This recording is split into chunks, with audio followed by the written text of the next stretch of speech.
genocide of the slave owners and anyone that helped them.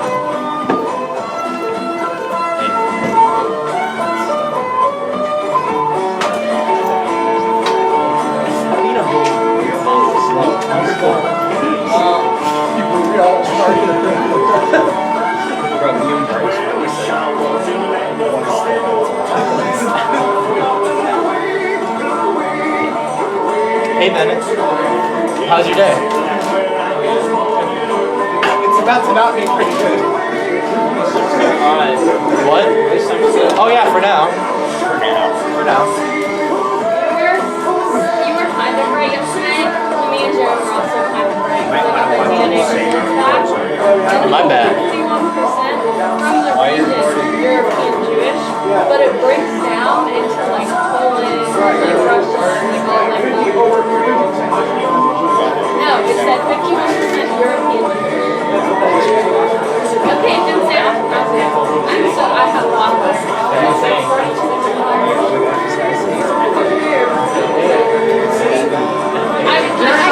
I can show you the text thread. Jared and I were up at like midnight texting each other about this and shit. no, it's not it's a region. It is a race. It's an ethnic. It's like an ethnic group, and you can characterize it as one region. So it's not a race. Jew is a term generally considered with a Jewish background, which is not necessarily actively participating. Y'all are getting me here. So like I was right while you were also right, and so was Jared. No, what messing up? Jared thought Let's do it again. Yeah, we're decisions today and then tomorrow is the actual if we do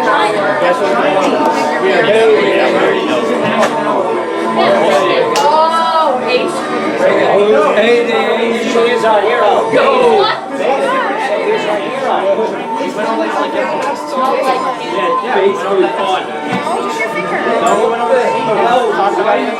Those are the empires. Oh, I didn't hear that. I just heard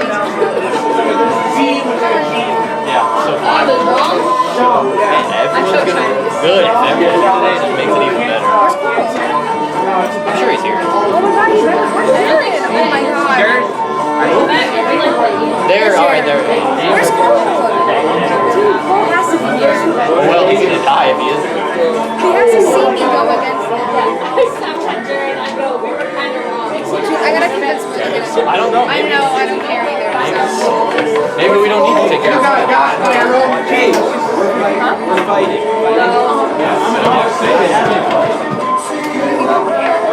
You're not your slave.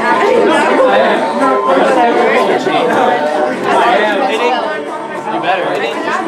Fight.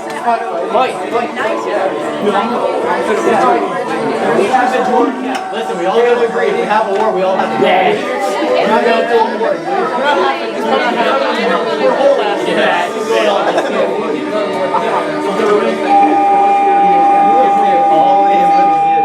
What was that?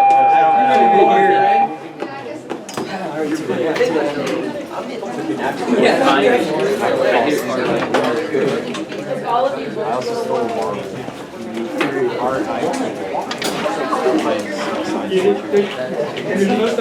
So what? They're just alright. Yeah, you do what you are. You're uncharitable. So you're going to go war to get rid of slavery. Did you hear your anthem, guys? We did. Where's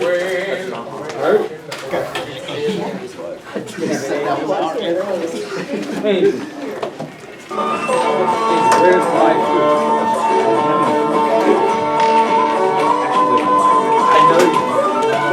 Yes. You know what these words are now? Yes. I don't care. You want AIDS.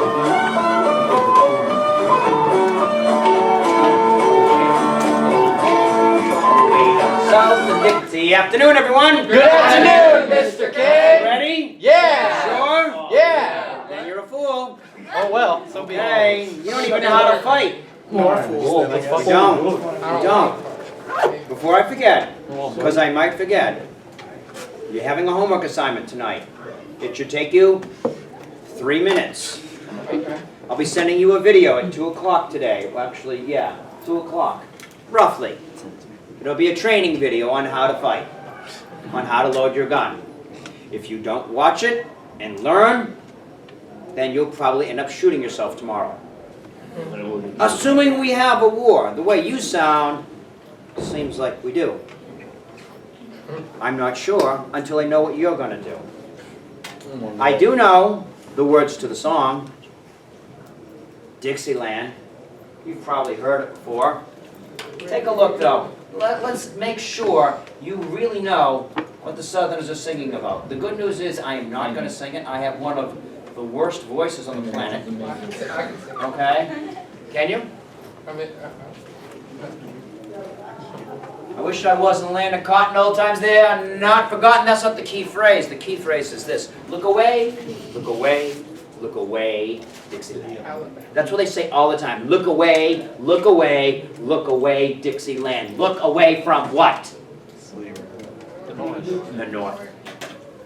Look away from you. Look away from y'all and what you want to do to us. Change our culture. Maybe even murder our people, John Brown. Look away. Look away, Dixieland. I wish I was in Dixie. Hooray! Hooray! Dixieland, I'll take my stand to live and die in Dixie. You're going, right? South Carolina? Who's joining her? I know Alex is joining her from Georgia.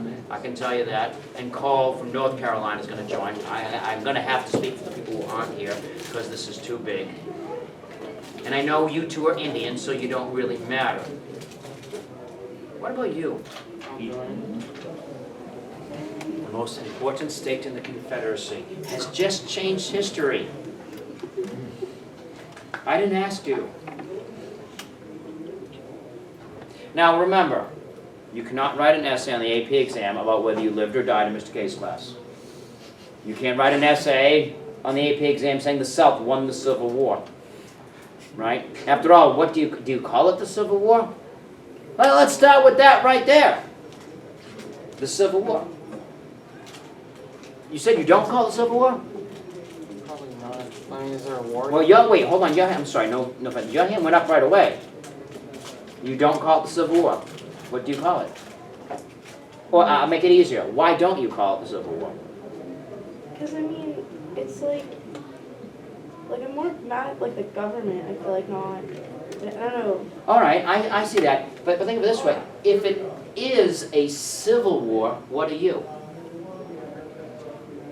Still part of the same country, but we feel like we're not. If you take up a rifle and you refuse to obey their laws, and this is a civil war, what are you? What is he, guys? A revolutionary. A rebel, a traitor. Oh. Now, you probably don't mind being called a rebel, Bennett. He was a rebel. He was a rebel. But you probably don't like being called a traitor. Civil War is such a massive part of our history, is so important that we even debate its name. You know it has more than 17 names? You know what y'all call it? It's the war between the states. That's what it is. Because, like you're talking about, you guys, you're equal. You have every right to leave. And once you do, you are just as equal to them. It's not a civil war. A civil war would imply that you can't do what you're doing. But no, you are two separate countries now, aren't you? You even have a flag. What's the name of this flag? You're right in front of me, Reagan. What's the name of this flag? Confederate flag. Confederate. Confederacy. You've heard that word before. This is not the first time you've heard of a confederacy. In fact,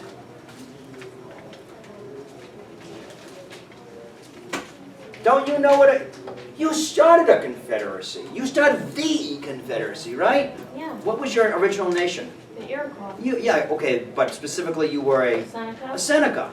All right, the Iroquois Confederacy. Tell us how it worked. Basically, we all did kind of whatever we want. So basically, if I'm part of the Seneca the Seneca can go do a war with another Indian nation as long as they're not part of the Iroquois Confederacy. It just brought a sense of peace, and if the whole Confederacy wanted to work together, they could, but they didn't have to. And they were all under the separate nations law, so I think Zell was a Mohawk. So like her and I didn't have the same nation. So but we were Virginia under and the South same Carolina Confederacy. only have to work together if they want to. Yeah, they don't have That's to. the best explanation I've heard all day, by the way. Good job. One thing you've left out is what you didn't have to do was listen to one entity, right? Yeah. There was nobody who could tell the Seneca what to do. There was nobody who could tell the Mohawk what to do. There's nobody who could tell the Virginians what to do. You're going to set up a confederacy. Hey, and before you think we just jumped to the Iroquois, what was the first government in the United States called? Articles of Confederation. Articles of Confederation, exactly. This isn't new. What you guys are basically saying, Bennett, is that doesn't work. Constitution doesn't work. We're going to have one where the states are equal to each other.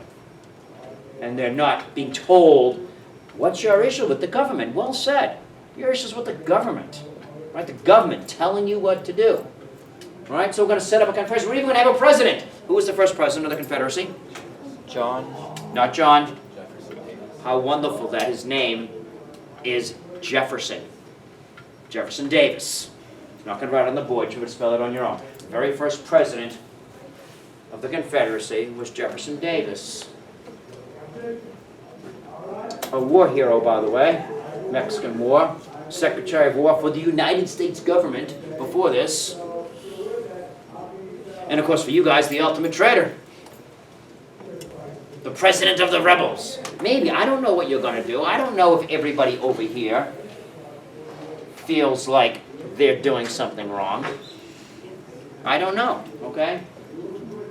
I was at the motivational speech. Yeah, you left, right? I assumed that you were leaving along, yeah, okay, I was pretty proud of that. All right, good.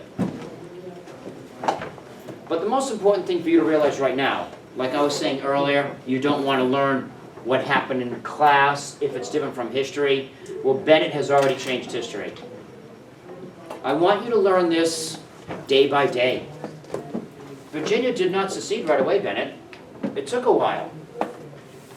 Okay? You could have said, oh, I don't know. Why would you? You're from Virginia. Do I need to remind you that you are the greatest state in the United States? I mean, how can you look at that poster of George Washington right there and say, I'm going to destroy everything you put together, George? George Washington, Thomas Jefferson, James Madison, James Monroe. 4 out of our first 5 presidents, all Virginians. Yorktown, where was that fought? The most populous state in the South. James Madison, the father of our Constitution that you're now ripping up. Virginians could not leave that quickly. They couldn't. Okay? So let's understand what I'm getting at. I'm getting at, and don't worry, you're all going to have decisions to make, but you need to understand how important these decisions are. I want to show you this map right here. I'm going to make it smaller for just a second so you can see what it's a map of. Well, not that small. This is a map, eastern United States, of when the states seceded. You notice you're all red, meaning you never left the Union. But what I want to focus on, this is why I'm going to blow it up now, is you will notice that the southern states have 3 different colors. Kylie is the only one of you who's, in other words, she in Georgia, in Florida, so Alex, who will be back on Monday, she's staying in touch with me. She lives in Texas. Okay? And Alabama, Mississippi, Louisiana, and Texas, 7 total, immediately left. So you, Kylie, and 6 others. And formed the Confederacy. And made a president, Jefferson Davis. And of course, you need a capital. Where's the president going to work? What was the capital of the Confederacy? Richmond. How could it be Richmond if Richmond is not in the Confederacy yet? Understand the exact, this is what I mean. See, a lot of you guys are smiling and laughing and looking forward to this. Some of you are trying to change history, avoid history, whatever. You think you know it, but you don't. You got to know it day by day. That's how specific we're getting. Okay? Richmond can't be the capital yet because it's still part of the United States. It has to be in one of those blue states. I don't want to sit here and listen to you name every city in the South and eventually get it right. Because you probably would never guess. It's in Alabama. And you probably only know 2 cities in Alabama anyway. So I'll tell you it's Mobile. That's where grandparents live. Okay? They live in the heart of the Confederacy. So some of our questions should be obviously, so what's going to cause this, and what does that mean? Why is Roy's state an even different color? We'll find out why and if Roy joins them. Will Roy change history as well? Actually, you're in Maryland too, right? Okay. We'll see. But again, you've got to understand how all of this is working together. 7 states have left. Are you going to let them go? No. You have now been given your chance. I want to go on record. That was perhaps your last chance to avoid a conflict. I have a question for you. When you said no, before you said no, did you think about how you're not going to let him go? I mean, what exactly are you going to do to Bennett?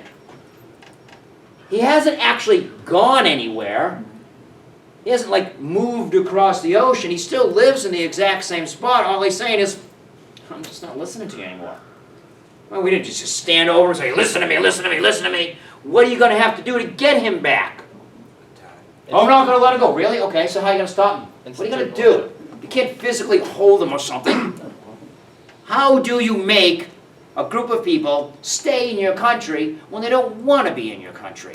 What do you have to do? Don't answer that. You should have thought of that before. It's too late now. You now are going on record. You are not going to stop him. So I turn you over to your president, Abraham Lincoln. He, of course, felt the same way you did. Gave it a lot more thought, though. I also want to say this before we start our fighting. Depending on how this goes, you guys are going to absolutely hate their guts. You will probably hate each other when this all is done. And you'll probably blame people for all kinds of things you're going to do to each other. Like Abraham Lincoln was blamed. More on the South than on the North. Obviously, John Wilkes Booth was pretty mad at Lincoln.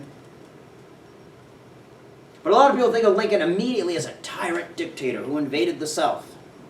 He didn't. You know how you guys read that document yesterday? Did you finish it? The South Carolina Declaration session? Nice. I was really proud of you guys that you could hear a pin drop when you were reading it yesterday.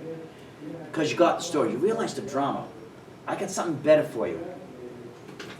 What was it like to be Abraham Lincoln on day 1? You're the President of the United States, and possibly the last one.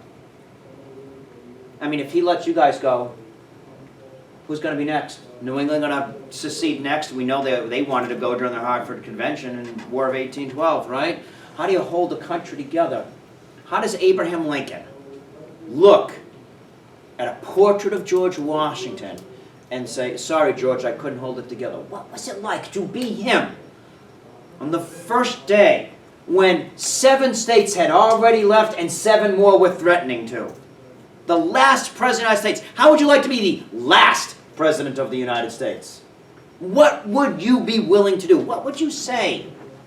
Kylie is listening, and actually just Kylie. You guys will later. But in real history, for the last time, he's not your president anymore, Kylie. At least you won't listen to him. But you're going to listen to him this one time. Because let's be honest, you're curious. I just left you, Abe. What you got to do about it? So everybody's listening to Abraham Lincoln. They're all on the edges of their seats. What is he going to say? What can he do? Southerners as well as Northerners. Will he declare war right now? I'm coming after you? And you guys should be trembling in your seats. If you think this is going to be fun, you have no idea what you're in for. we could maybe avoid a horrible thing. Maybe. We'll have to see. But if you right now are sitting here saying, I can't wait to fight, you are nothing like they were. Nobody wanted to fight. To fight who? To fight your brothers? I'm going to say this one last time before we go to war. Do you remember when you fought in the Revolution? We all took up guns together. We were down in the auditorium, marching around, fighting the good fight against the evil tyrant, King George. And do you remember when we rolled the dice and you won at Yorktown and you were waving the flag back and forth and you were cheering together, some of you even high-fiving each other, and how proud you felt at that moment that you had won, especially knowing others had lost? And then after that moment, we got together, we had meetings, and you all joined together. Yeah, we're going to be one big country. And you went off and you built this incredible canal. You started building factories. You kicked some Mexican butt in the war. You stole their land. You grabbed California. You found gold. And your destiny is now to go from sea to shining sea, or at least it used to be. I don't care how much some of you are smiling right now. I know you've got friends on the other side. They may not be friends when this is over. Are you sure you want to do this? That's what Lincoln is trying to help you all realize. Nobody wants a war. So everybody wants to know, what's he going to say? What can the president do?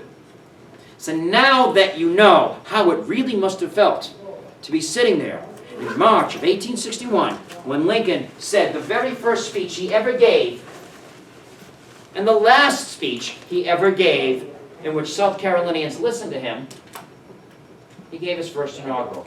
Let's take a quick look at it. This is a very edited version. But again, understand this drama.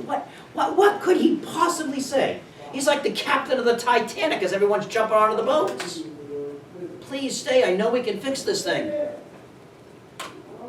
Well, I will now speak to you only once more as students. Reminder, you are writing a paper over whether you have the right to leave or not. If this were easy, if this was an easy assignment,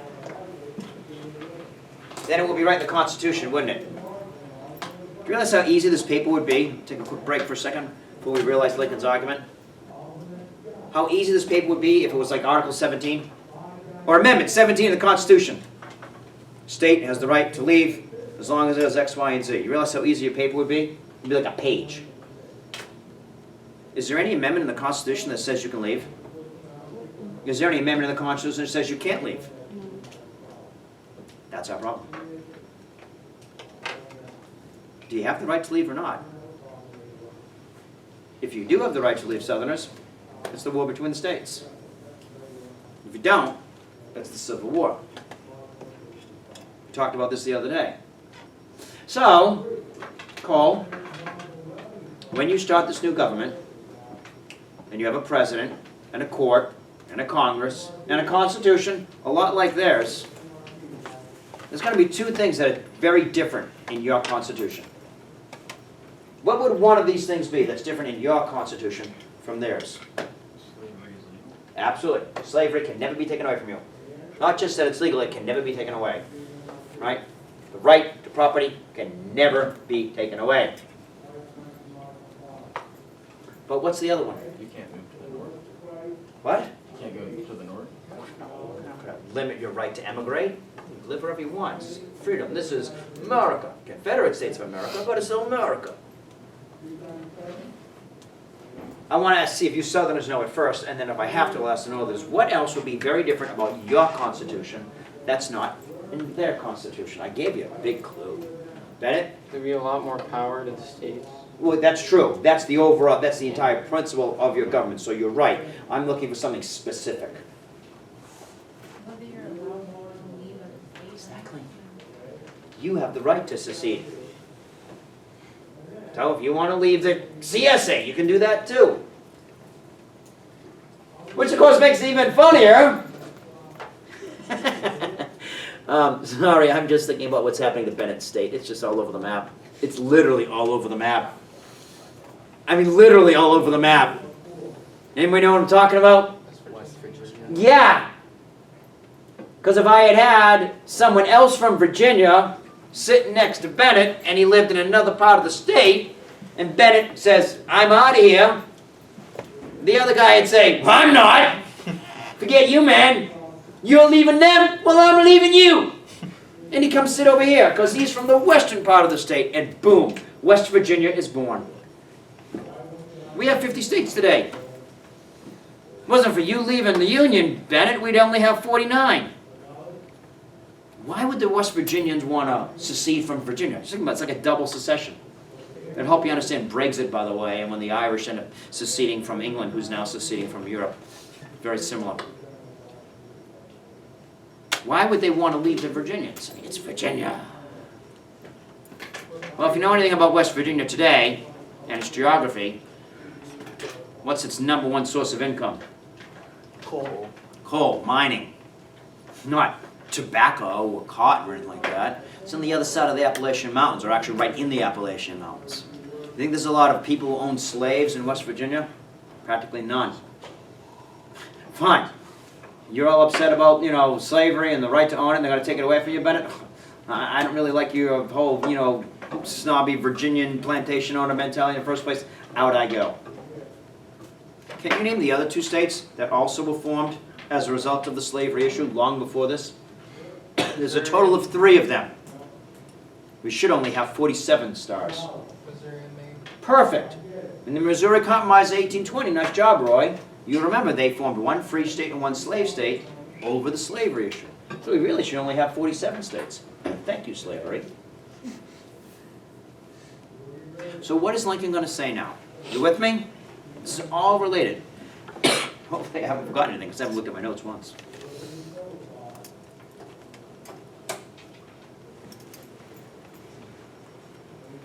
I don't know what you're going to say in your papers.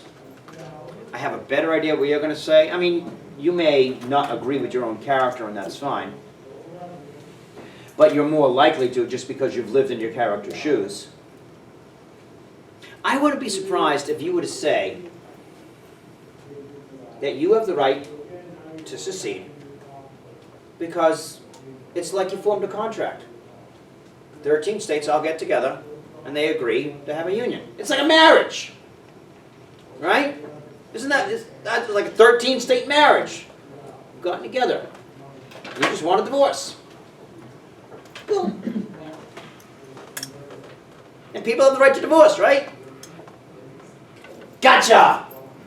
Lincoln says. So, for your papers, you better make sure you understand this point of view too, because he's obviously going to give an argument against secession.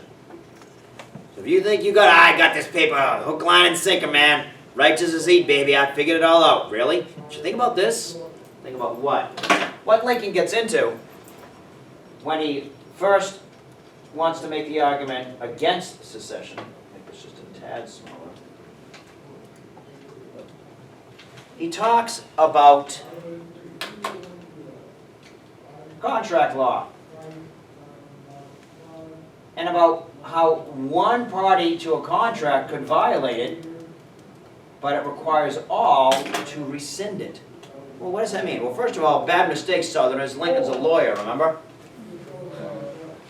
And one of the things that he points out is, yeah, you know what? Contract law, make it easy. Divorces. Can a husband divorce his wife if she doesn't want to? No. Back then, yeah. No. No. We're talking about contract law. Contract law. In contract law, to make it legal, both sides have to agree. This is one side. You guys, Robert's going to break his neck the way he's shaking no. Right? What? You guys are saying, no, you can't leave, right? No, yeah, I think they have the right. Okay. Fast. But you're still going to stop them, right? Oh, yeah. They have the right, but I have the right to take them back. Okay. Lincoln would even disagree with Robert. You don't have the right. Because it takes 2 parties in a contract. One person cannot break a contract. They have to make it together. Okay. You can buy that or not buy that. Lincoln's not going to use one argument. Instead, he's going to move on and talk about the perpetual union and about We the people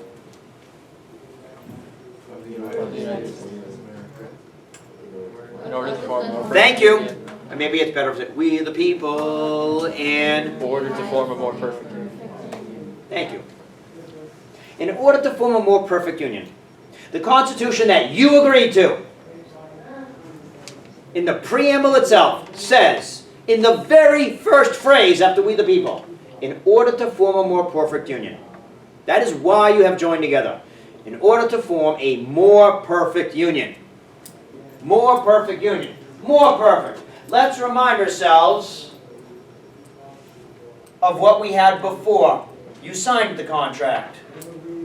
We had an Articles of Confederation, which wasn't working very well. Daniel Shay's blah, blah, blah.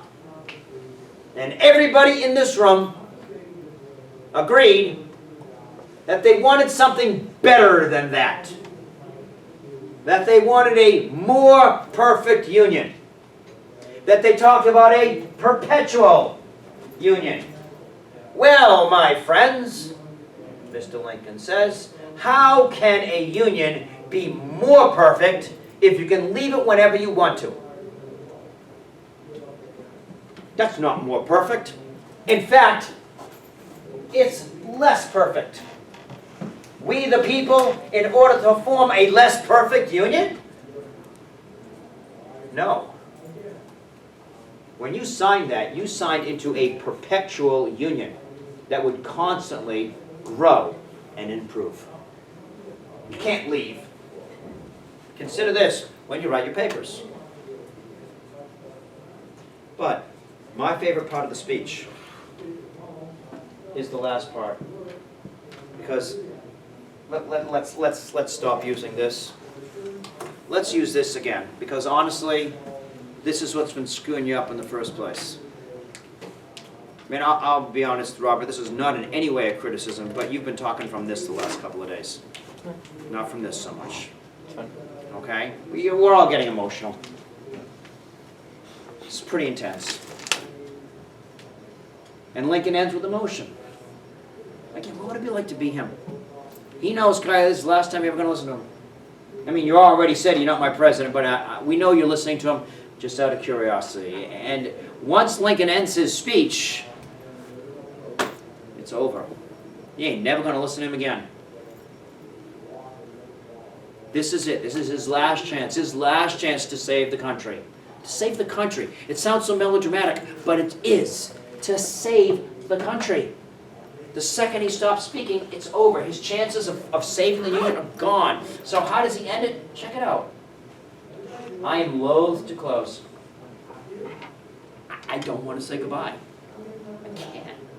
I don't want to stop talking. We are not enemies, but friends. We must not be enemies.